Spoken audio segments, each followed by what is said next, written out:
So hello guys, आज आपण चाललो होतो इस्कॉन टेम्पलला आणि तिथं झाला होता मोठा मॅटर. ना आज होता उसाटण्यावरती शर्यती. ना मग असं करता आपण पोहोचलो इस्कॉन टेम्पल. झालो किती भारी दिसतो बघा ना इथून. ना आज ना फार गर्दी होती का संडे असल्यामुळं. मग आपण गाडी घेतली पार्किंगला लावून न गेलो आतमध्ये. न इथं आपण घेतली चप्पल काढून न निघालो गाभाऱ्याच्या दिशेला. ना गाभाऱ्याजवळ गर्दी बघा ना किती होती.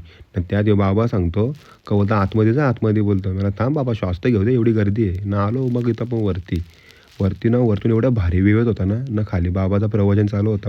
मग आल्यासारखे 4 शब्द घेतले ऐकून बाबांचे. न मग झाले आरतीची वेळ. त्याची सगळी लोक उठली. न मग झाले दरवाजे ओपन. एवढा भारी वाईब येत होती दरवाजे ओपन केले तेव्हा. चला तुम्हाला आरती पण ऐकवतो थोडीशी मग आता.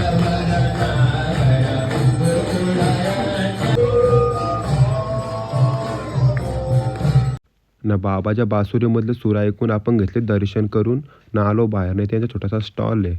आणि याला खायचा होता समोसा. मी चल बैलांना चारा टाकू आपण. यो भाई, पेंड्याचे पैसे मागव होता 10 रुपये जोडी आहे. तर चांगला दे, नंतर तुला चिकार आणून दे, बराच पडलाय आमच्या घरी. मग कुठं गेलो ना मला शांत बसवं नाही. मग मी यांचा पेंड्याचा शोध लावला ना, टाकला ना, आणला काढून सगळा ना, गेलो घेऊन गोठ्यामध्ये ना, सगळ्या मग गायीनं टाकला तिथं पेंडा.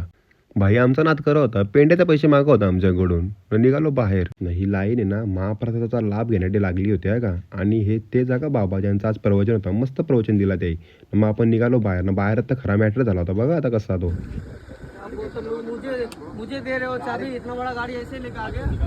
पूरा गाड़ी का पूरा पैसा दो और